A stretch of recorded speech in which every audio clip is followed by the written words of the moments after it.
Shalom semuanya, pada pagi hari ini kita akan memulai ibadah kita. Namun sebelum memulai ibadah kita, mari kita berdoa secara masing-masing atau saat teduh ya. Saat teduh dimulai.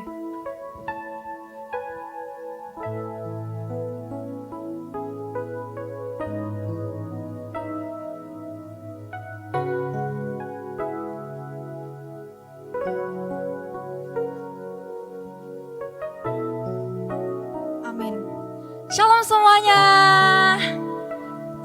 Wah, udah lama ya kita nggak ibadah secara live, biasanya rekaman. Gimana nih kabar kalian semua? Sehat-sehat sama bahagia semua kan? Gini deh, yang merasa sehat dan bahagia lambaikan tangannya dong. Lambaikan tangannya yang merasa bahagia. Oke. Ibadah kali ini bertema tentang logos yang artinya firman Tuhan atau firman yang hidup ya. Tiada kuasa yang lebih besar dari firman Tuhan. Oke, langsung saja kita akan memulai ibadah kita. Kita akan naikkan pujian kuasa-Mu terlebih besar.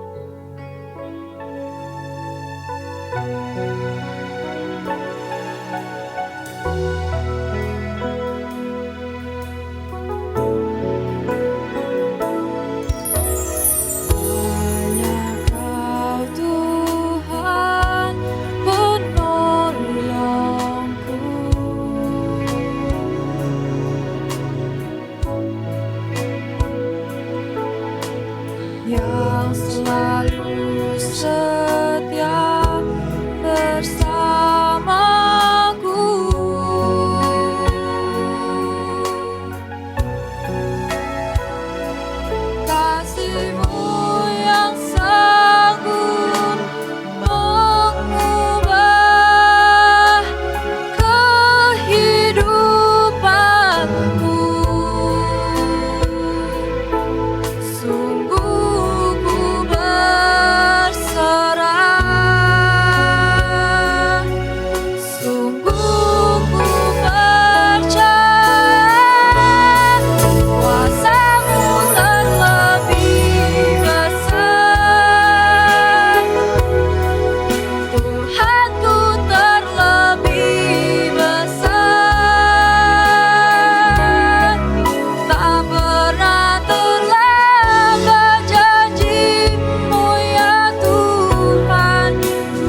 teman-teman, kita berdoa. Tuhan Yesus, terima kasih atas berkat-Mu hari ini. Sekarang kami akan memulai ibadah kami. Tuhan tolong pimpin kami dari awal ibadah ini sampai akhir ibadah ini. Terima kasih Tuhan atas semuanya. Dalam nama Tuhan Yesus, jadilah kehendak-Mu di bumi seperti di surga. Sama-sama kita katakan, amin. Teman-teman, saya mengajak semuanya untuk mengambil Alkitab kalian. Dan kita buka Yohanes pasal yang pertama, ayat 1 sampai 12.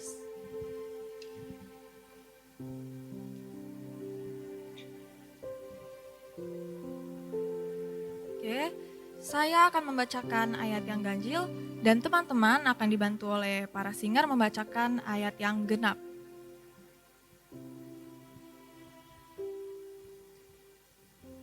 Yohanes pasal 1 ayat 1 sampai 12. Pada mulanya adalah firman. Firman itu bersama-sama dengan Allah dan firman itu adalah Allah. Ia pada mulanya bersama-sama dengan Allah.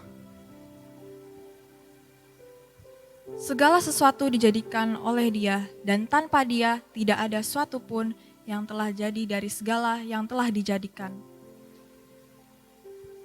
Dalam Dia ada hidup dan hidup itu adalah terang manusia. Terang itu bercahaya di dalam kegelapan dan kegelapan itu tidak menguasainya. Datanglah seorang yang diutus Allah, namanya Yohanes. Ia datang sebagai saksi untuk memberi kesaksian tentang terang itu, supaya oleh Dia semua orang menjadi percaya. Ia bukan terang itu, tetapi ia harus memberi kesaksian tentang terang itu.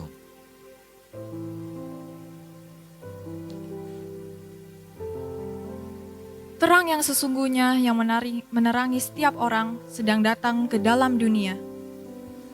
Ia telah ada di dalam dunia dan dunia dijadikanlah olehnya, tetapi dunia tidak mengenalnya. Ia datang kepada milik kepunyaannya, tetapi orang-orang kepunyaannya itu tidak menerimanya.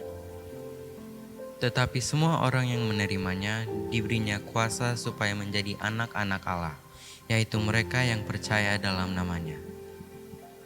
Demikianlah firman Tuhan. Teman-teman, masih ingat gak di dalam firman Tuhan itu ada buah-buah roh? Coba ya, ada kesabaran, kasih, sukacita, damai sejahtera, penguasaan diri, dan masih banyak lagi. Tuhan menginginkan kita untuk melakukan atau menguasai semua buah-buah roh tersebut. Tapi sebagaimana kita hanyalah manusia biasa, kita tidak bisa melakukan semuanya. Oleh karena itu, mari kita ubah hati kita, ubah hidup kita, ubah karakter kita menjadi pribadi yang lebih baik. Mari kita naikkan pujian ini dengan sungguh-sungguh, jadi sepertimu.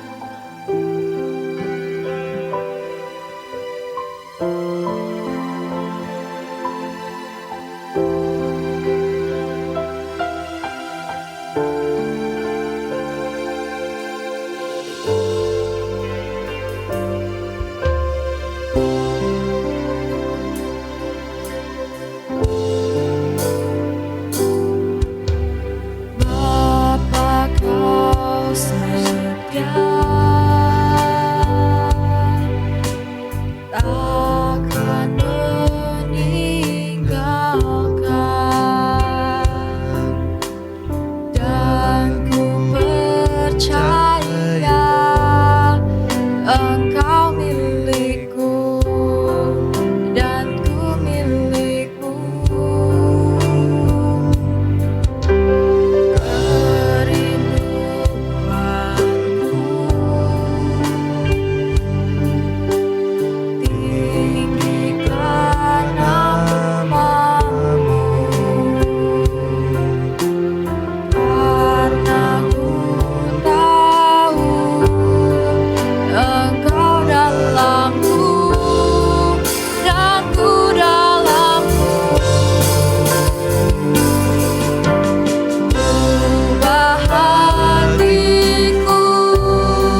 Mari anak-anakku, Ibu mau mengajak kita semua untuk menundukkan kepala kita.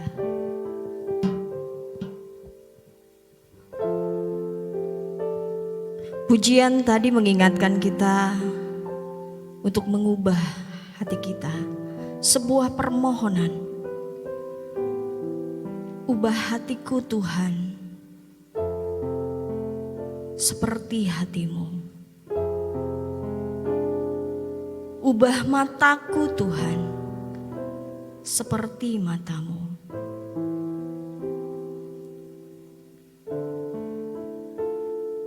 Bagaimana dengan hati kita, anak-anakku?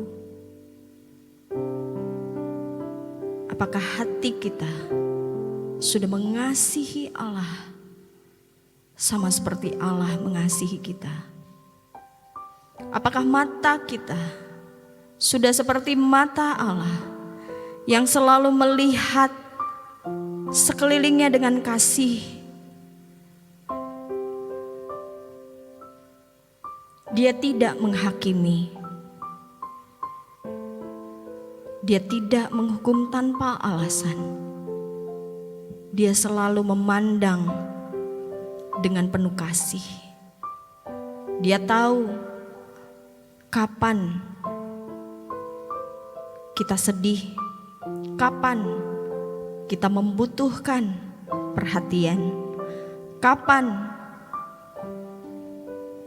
kita kesepian. Dia tahu kapan kita merasa pedih, bahkan lelah.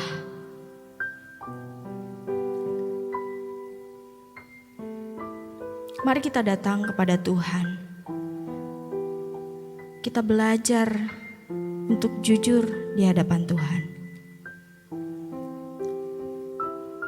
Yuk, mari Ibu mengajak kita semua untuk berdoa secara masing-masing, secara pribadi. Di dalam hati kita datang sama Tuhan. Kita mau akui semua yang kita alami di hadapan Tuhan, yang kita lakukan di hadapan Tuhan. Kita mau akui semua itu di hadapan Tuhan. Mari kita berdoa.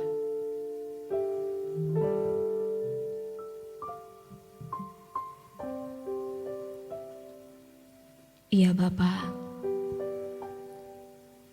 begitu banyak yang sudah kami perbuat. Hati kami, pikiran kami, mulut kami, tangan kami, kaki kami, mata kami, seringkali berdosa di hadapan Tuhan.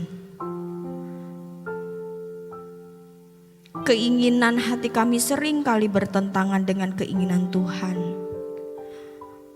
Penglihatan kami senang melihat hal-hal yang membuat kami senang, walaupun kami sadar itu membuat hati Tuhan sedih dan tidak sesuai firman Tuhan.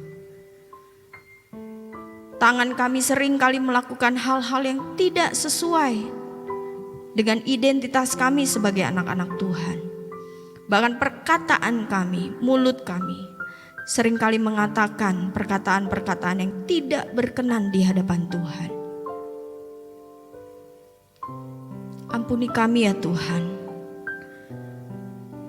Karena meski kami tahu itu salah di hadapan Tuhan, tapi kami tetap melakukannya. Ampuni kami ya Tuhan. Ampuni kami ya Tuhan, karena kami tidak mampu mengubah hati, mata, pikiran, perkataan, perbuatan kami sebagai anak-anak Tuhan. Ampuni kami ya Tuhan. Ampuni kelemahan kami. Ampuni setiap dosa kami Tuhan.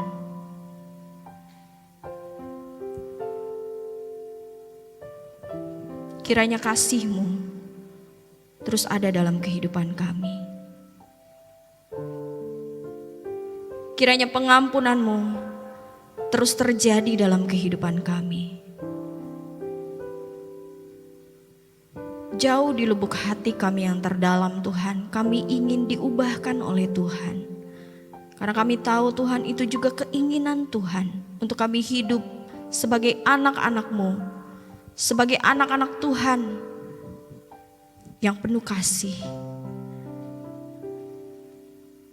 yang mengikuti teladan Tuhan. Tolong kami ya Tuhan, tolong kami ya Roh Kudus, mampukan kami, berikan kami kekuatan untuk melawan setiap dosa yang ada di dalam kehidupan kami. Biarlah Engkau sendiri yang hidup dalam hidup kami Tuhan. Ubah hatiku seperti hati-Mu.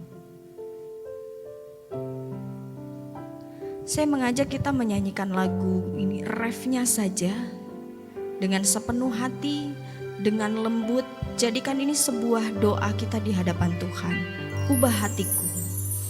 Ubah hatiku seputih hati-Mu, setulus salib-Mu, kasih-Mu Tuhan. Biar mataku seperti matamu, panjatkan kasih-Mu. Ku mau jadi seperti-Mu. Sekali lagi, ubah hatiku Tuhan. Ubah hatiku seperti hati-Mu, setulus salib-Mu, kasih-Mu Tuhan. Biar mataku seperti matamu, panjatkan kasih-Mu. Ku mau jadi seperti-Mu. Ku mau jadi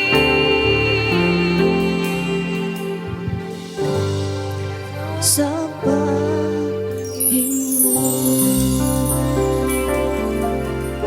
Ini doa kami ya Tuhan, ini harapan kami, ini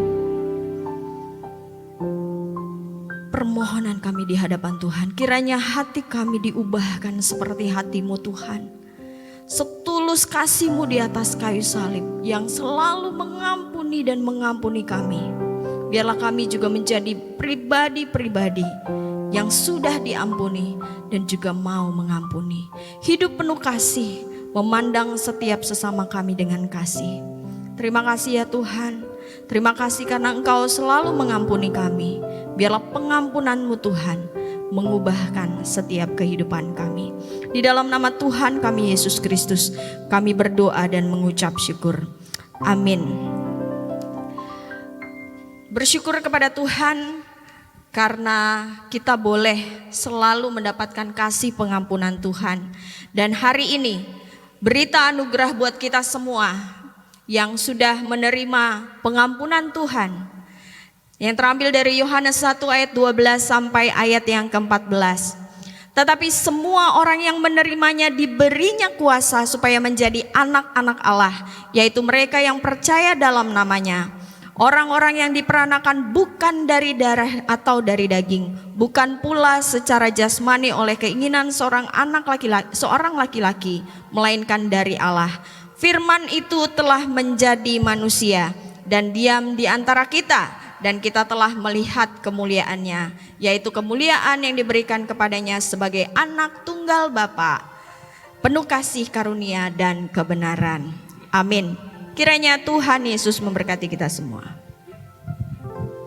Amin. Kiranya dari pengampunan dosa tersebut kita menjadi pribadi yang lebih baik ya. Oke. Mari kita berterima kasih kepada Tuhan Yesus dan bersyukur kepadanya. Kita serahkan hidup kita serahkan semuanya kepada Tuhan Yesus. Mari kita terbang bersama Dia dalam kemuliaannya. Sebelum itu saya mengajak semuanya untuk bangkit berdiri. Kita akan menari dan menyanyi buat Tuhan.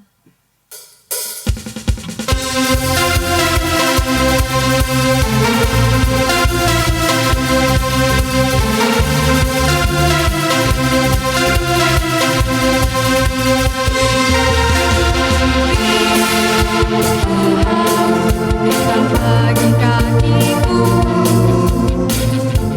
janjimu, terang bagi jalan-jalanku, kebenaranmu menuntunku setiap hari. Ku menantikanmu, beri kekuatan baru. Semuanya, ku kan terbang tinggi awan bersamamu dalam kemuliaan. Firman-Mu ku menopang, ku kan aman di dalam-Mu Tuhan. Firman-Mu kita bagi kakiku, janjimu, terang bagi jalan-jalanku, kebenaranmu menuntun setiap hari. Ku menantikanmu, beri kekuatan baru. Ku kan terbang tinggi awan bersamamu dalam kemuliaan. Firman-Mu ku menopang, ku kan aman di dalam-Mu Tuhan.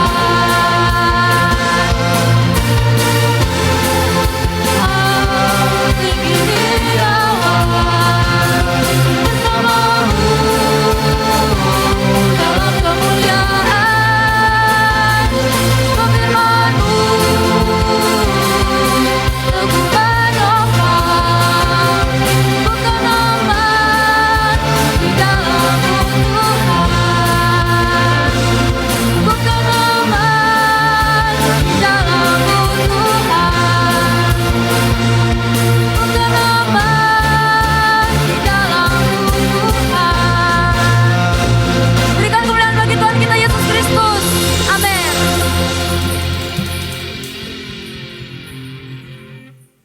Sekarang kita akan mau mendengarkan firman Tuhan. Kita persiapkan hati kita untuk mendengarkan firman Tuhan. Tenangkan hati dan pikiran kita.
Mari kita bersatu di dalam doa.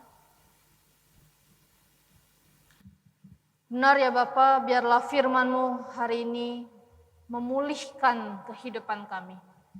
Kami yang lemah, kami yang putus asa, kami yang mungkin juga sudah pasif dengan firman-Mu. Biarlah sekali lagi firman-Mu boleh menyapa setiap kami, pribadi, lepas pribadi. Roh Kudus menolong hamba-Mu ketika berkata-kata supaya sungguh firman yang dikatakan bukan dari kata-katanya sendiri, tapi adalah firman yang Allah ingin sampaikan kepada jemaat Tuhan. Roh Kudus berkuasalah pada waktu dan momen ini, kami siap mendengar firman Tuhan. Hanya dalam nama-Mu Tuhan Yesus kami sudah berdoa. Amin.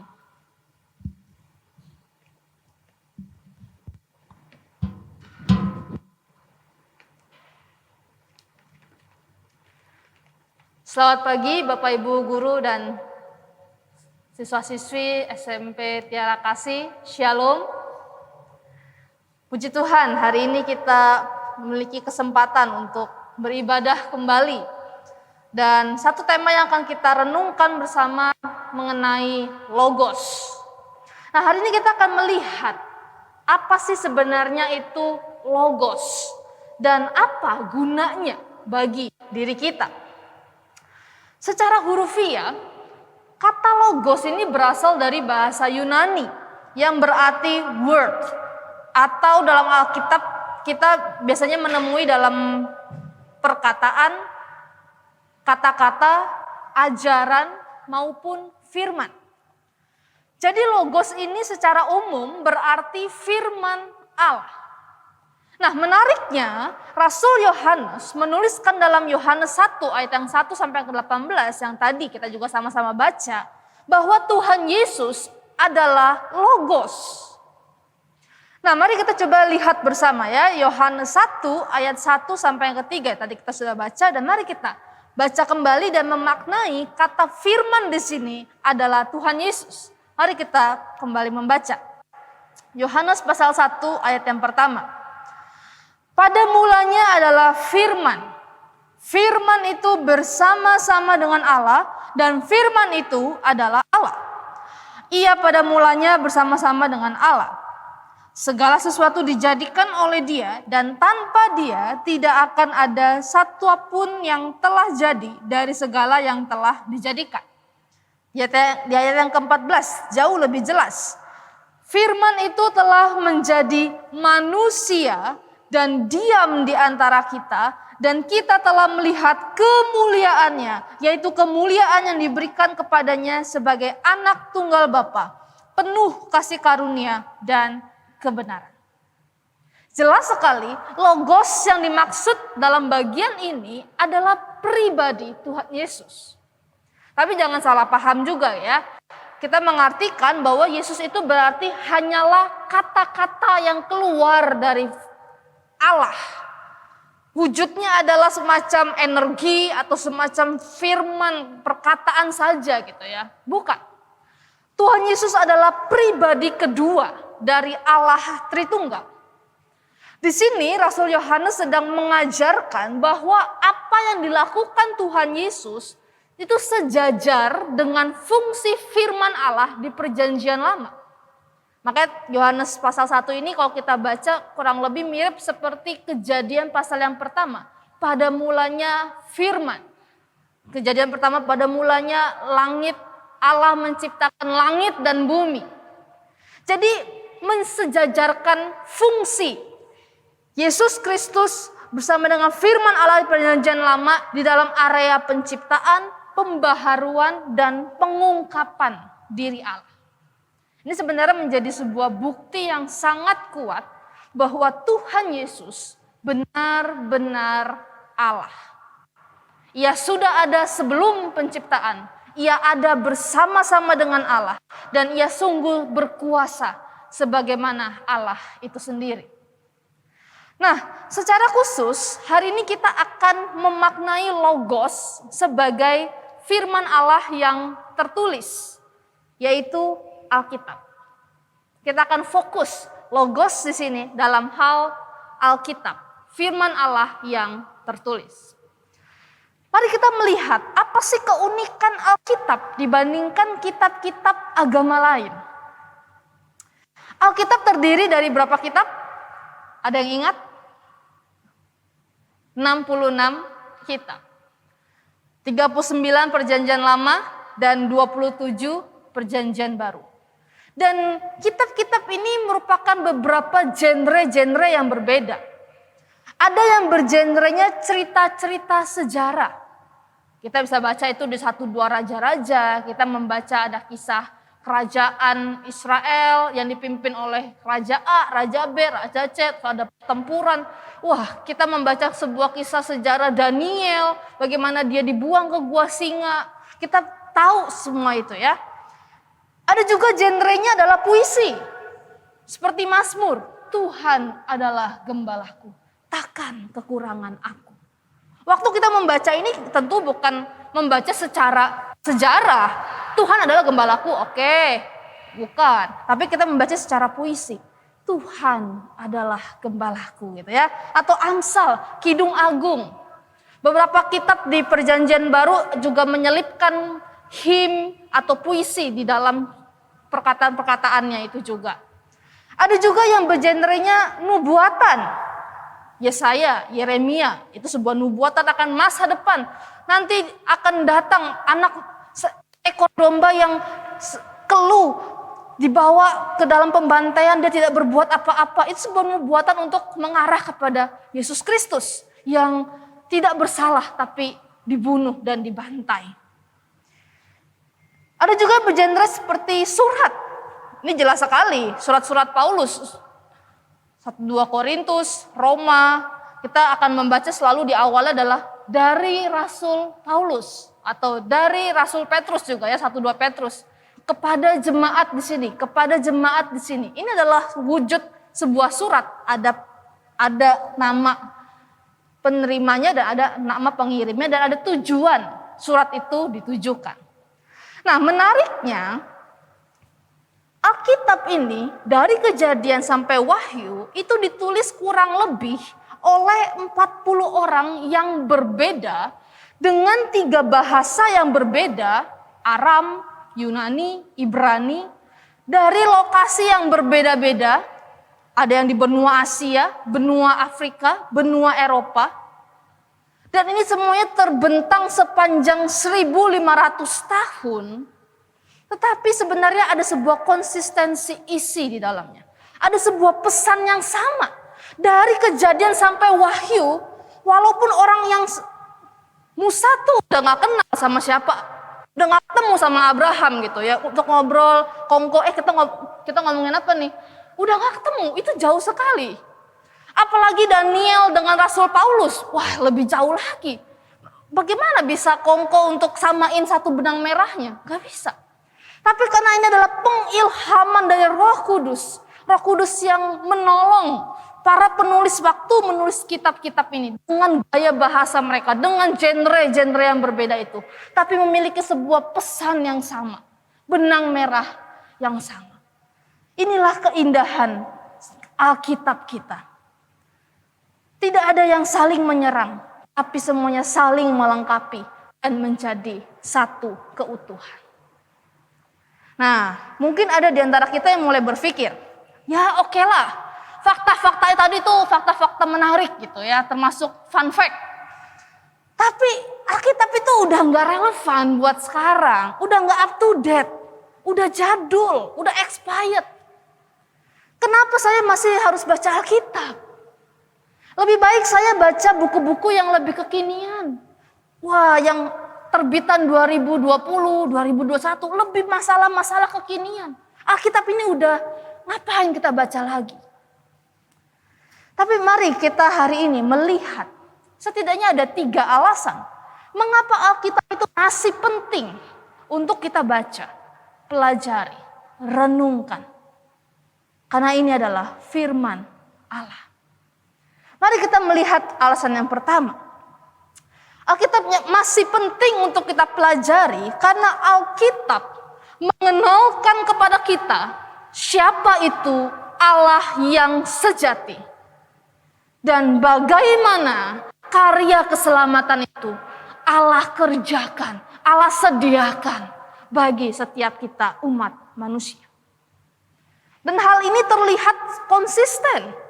Dari Kejadian sampai Wahyu, kita melihat bagaimana Allah mencipta, Allah yang penuh kasih, Allah yang penuh kemurahan, termasuk kepada kita umat manusia yang paling dicipta mulia. Tetapi makhluk yang paling mulia inilah yang memberontak kepada Allah, ingin sama seperti Allah, lalu melanggar ketetapan Allah. Karena itulah manusia itu jatuh ke dalam dosa, mendapatkan hukuman Allah. Tetapi Allah tidak berhenti di situ, dia tetap beranugerah. Dari Kejadian pasal 3 kita sudah melihat ada janji Allah bahwa keturunan wanita ini akan meremukkan kepalamu.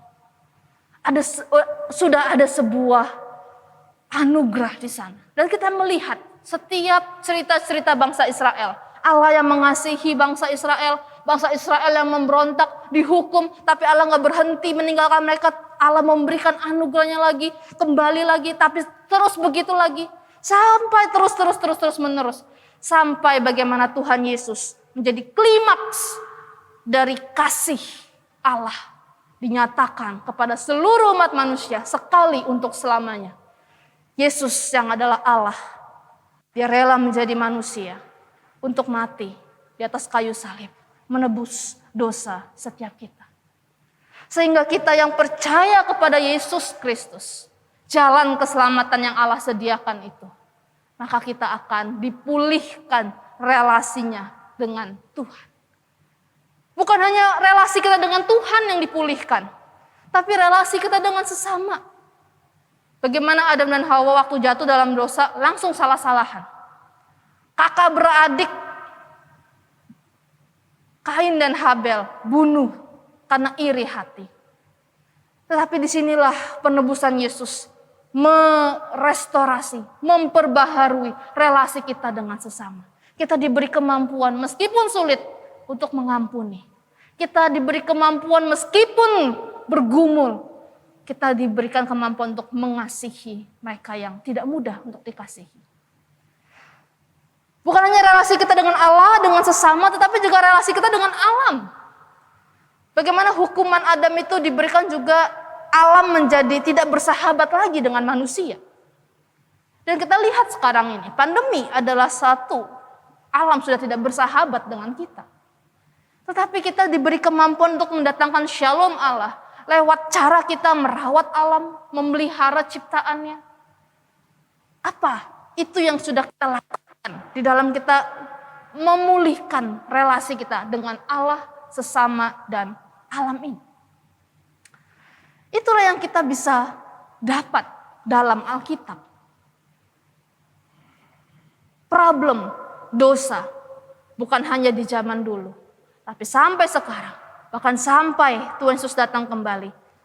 Alkitab sangat penting untuk menjawab persoalan dosa dan bagaimana mendapat solusi keluar dari dosa itu, yaitu percaya kepada Yesus Kristus yang dinyatakan oleh firman Tuhan Alkitab ini.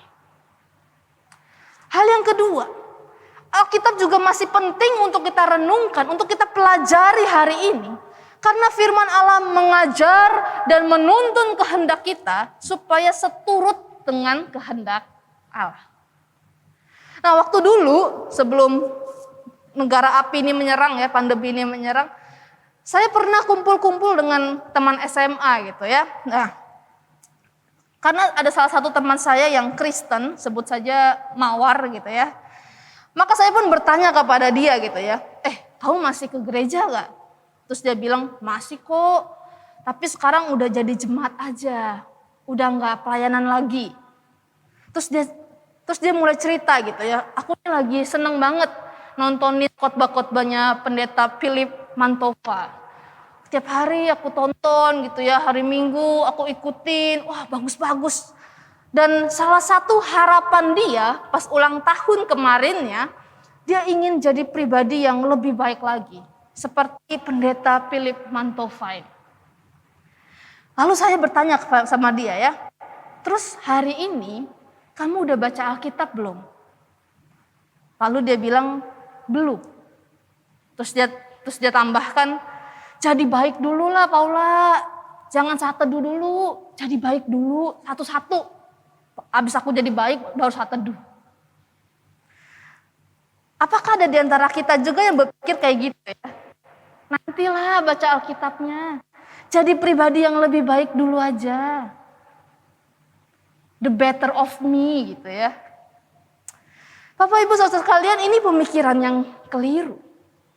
Alkitab secara jelas mengatakan di 2 Timotius pasal yang ketiga ayat yang ke-16 bahwa segala tulisan yang diilhamkan Allah memang bermanfaat untuk mengajar, untuk menyatakan kesalahan, untuk memperbaiki kelakuan, dan untuk mendidik orang di dalam kebenaran.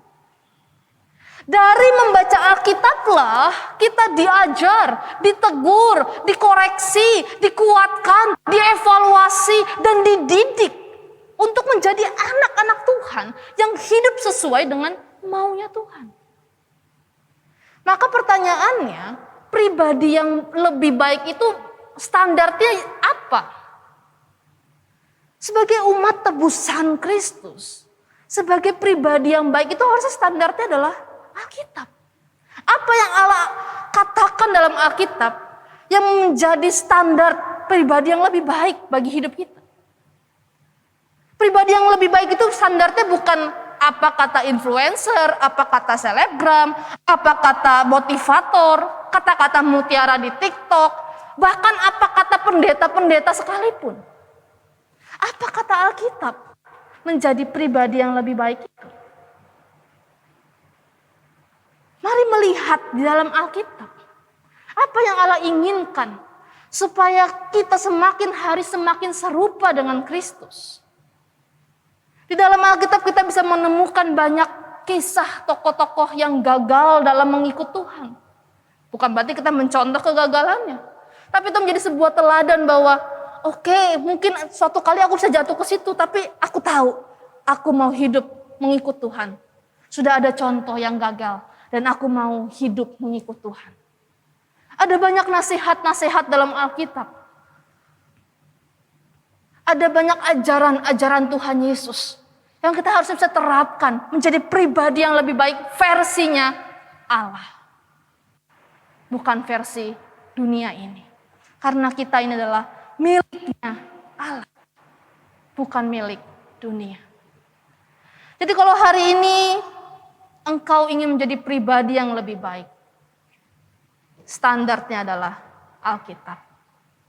Temukan pribadi yang baik itu sebagaimana Allah inginkan di dalam hidup kita. Dan engkau pasti akan banyak sekali menemukannya.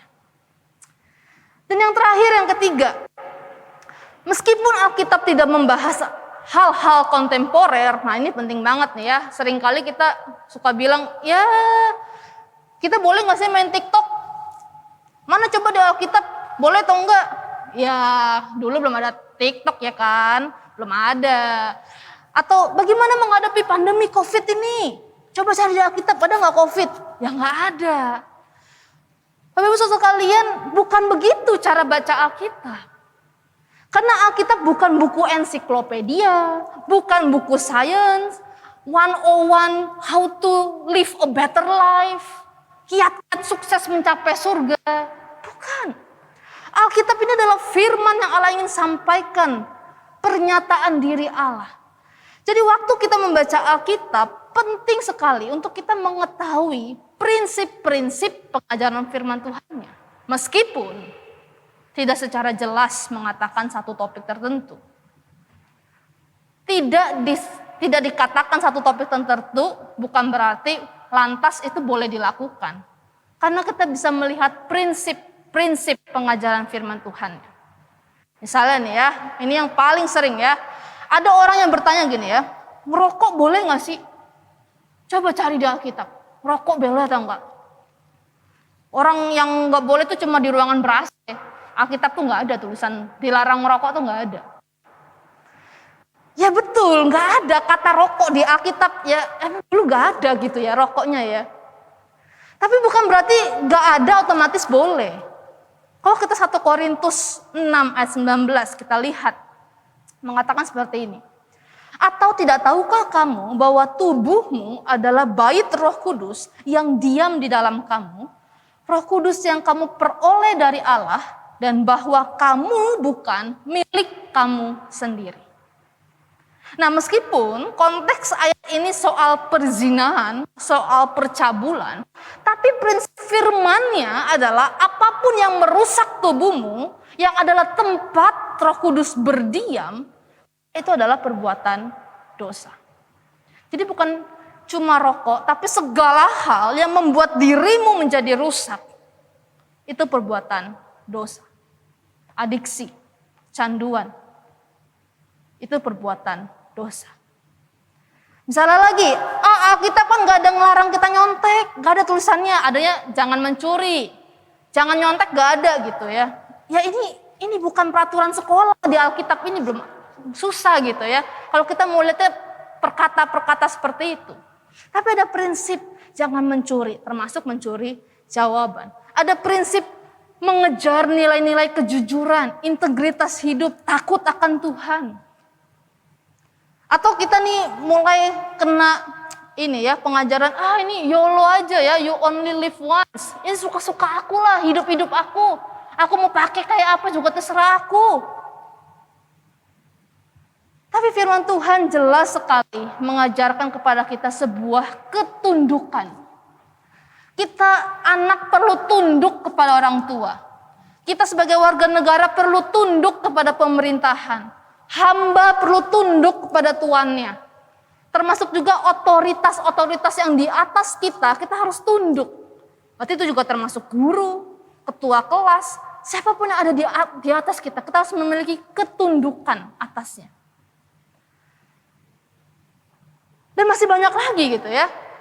Kalau misalnya kita mau berpikir gitu ya, mau cari kuliah gitu ya, mau abis ini jurusan apa, coba cari di Alkitab jurusan apa yang cocok buat aku. Ya susah juga gitu ya. Tapi dalam membaca Alkitab inilah, merenungkan firman Tuhan lah, Tuhan itu bisa menggerakkan hati kita. Kamu kayaknya waktu lihat orang sakit, aku pengen deh kamu sembuhin orang itu. Ada sebuah kegerakan waktu kita membaca firman. Kayaknya kamu nih tangannya bagus gitu ya, bisa ngelukis, mungkin kamu desain. Lewat pembacaan firman, kita bisa menemukan Tuhan di dalamnya. Nah, inilah keindahan kita membaca dan merenungkan firman Tuhan. Kelihatannya susah gitu ya, kelihatannya gimana caranya dengar suara Tuhan, kita tahu apa yang Tuhan mau, gimana kita bisa mengambil keputusan yang sesuai dengan rencananya Tuhan. Nanti kalau aku salah ambil gimana, udah overthinking duluan gitu ya. Tapi sebenarnya luangkan waktumu untuk bersekutu dengan Tuhan dan firman. Satu quote dari Matt Brown mengatakan seperti ini. Jangan katakan Allah itu diam ketika Alkitabmu tertutup dan tidak kau baca. Wah, ini sebuah kalimat yang jelek banget. Seringkali kita bilang, Tuhan mana jawabannya? Saya udah berdoa, saya udah nangis, Tuhan mana jawabannya? Tapi kita nggak buka dan pembacaan firman ini. Kita seringkali menuntut Tuhan seperti ngomong kayak pakai chat gitu ya. Terus kling Tuhan nongol. Itu budaya kita yang selalu pengennya cepet. Tuhan saya ngomong A, jawabannya apa? Saya nanya B, Tuhan jawabannya apa? Saya minta A, Tuhan boleh atau enggak? Kasih tahu sekarang. Itu budaya kita yang selalu pengennya cepat. Tapi mari biarkan firman ini berbicara. Luangkan waktumu. Lewat devosi di sekolah, Tuhan bisa berbicara. Jangan lewatkan momen-momen pembacaan firman dengan ngantuk. Ngomongnya gini-gini lagi. Tapi izinkan Tuhan, waktu kamu membaca firman, Tuhan setidaknya satu kata atau satu kalimat saja Tuhan, aku mau Tuhan berbicara kepadaku. Waktu membaca ayat, izinkan hanya satu kata pun, itu bisa menyentuh hati kita. Dan Tuhan berbicara banyak dalam hidup kita. Seringkali kita terlalu menuntut Tuhan untuk berbicara banyak. padahal kita tidak menyediakan waktu untuk mendengar banyak tentang Tuhan. Karena itu Bapak Ibu Saudara sekalian, mari pakai waktu-waktu devosi di sekolah maupun renungan di hari Minggu atau setiap apapun. Maknai itu ulang. Jangan menjadikan itu sebuah ritual semata, sebuah rutinitas semata. Kalau nggak baca nggak enak, kalau nggak baca kok ya ada yang ganjel. Kalau nggak baca nanti diomelin, kalau nggak ini nanti ini. Tapi biarlah kalau saya nggak baca firman, saya kehilangan waktu berelasi dengan Tuhan. Itulah inti dari kekristenan. Relasi yang dipulihkan. Dan biarlah lewat firman Tuhan ini, sungguh kita boleh mendapatkan relasi dengan Tuhan. Bacalah firman setiap hari. Kenapa? Ya karena setiap hari juga kita mendapat informasi. Jangan sampai kita terdoktrin sama dunia, tapi akhirnya kita melupakan firman Tuhan, Alkitab ini. Baca firman Tuhan menjadi sebuah kekuatan, penyemangat kita untuk hidup seturut dengan maunya Tuhan. Amin. Mari kita berdoa.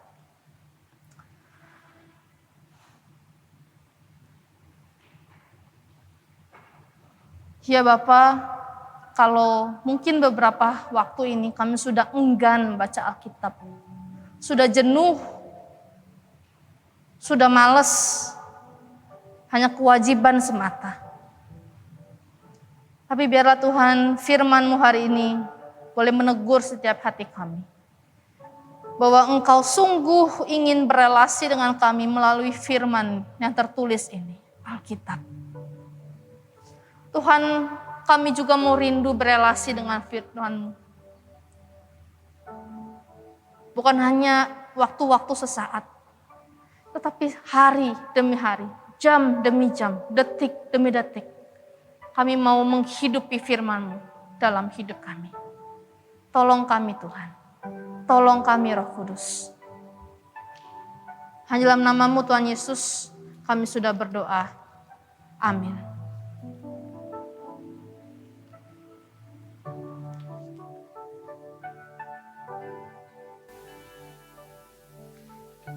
Oke. Terima kasih Bu Paula atas firman Tuhan yang disampaikan. Semoga Bu Paula diberkati oleh Tuhan selalu. Oke teman-teman, sekarang kita udah berada di ujung ibadah. Sebagai penutup ibadah, mari kita naikkan satu pujian lagi, With All I Am.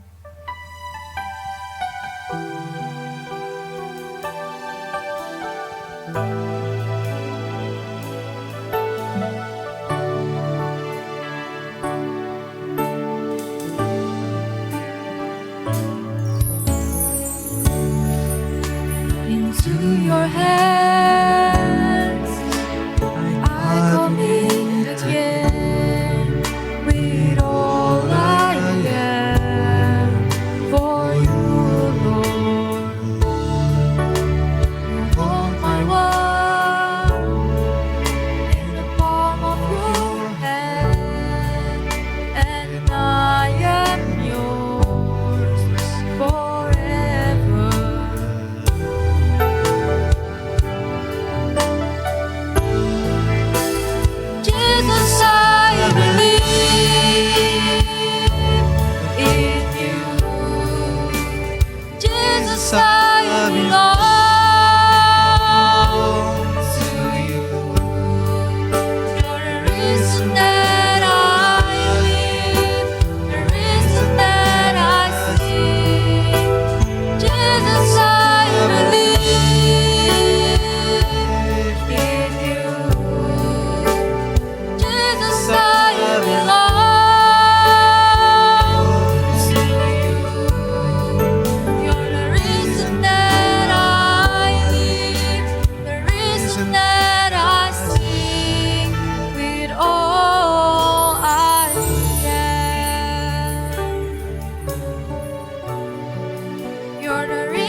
Mari kita mengakhiri ibadah kita ini dalam doa. Mari kita berdoa.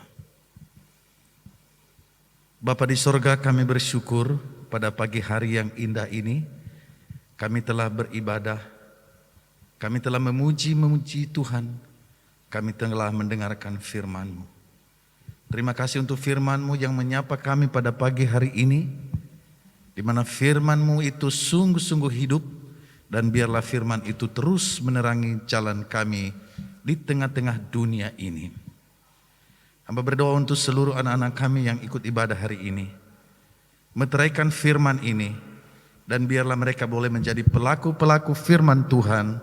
Sehingga dalam hidup mereka boleh menikmati anugerah Tuhan yang begitu luar biasa dan indah. Bapa, kami berdoa untuk sekolah kami. Secara khusus untuk PSB, penerima siswa baru.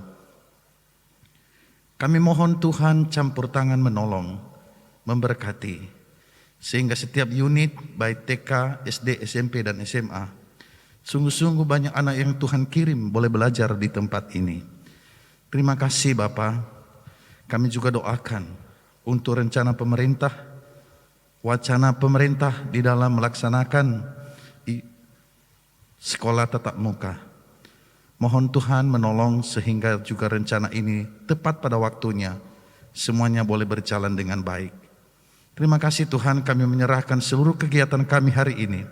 Mohon Tuhan memimpin dan menyertai. Terima kasih Bapa, terima kasih.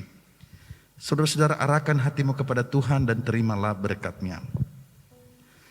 Anugerah Tuhan Yesus Kristus, kasih dari Allah Bapa, dan dalam persekutuan dengan Roh Kudus, menyertai saudara-saudara sekalian dari sekarang sampai selama-lamanya. Amin. Bapa, terima kasih. Bapa, terima kasih.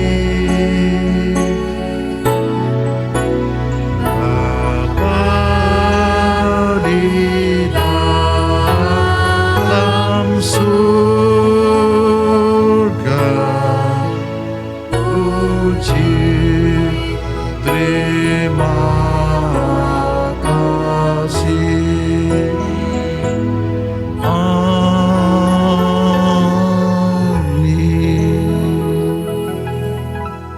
Ibadah kita selesai.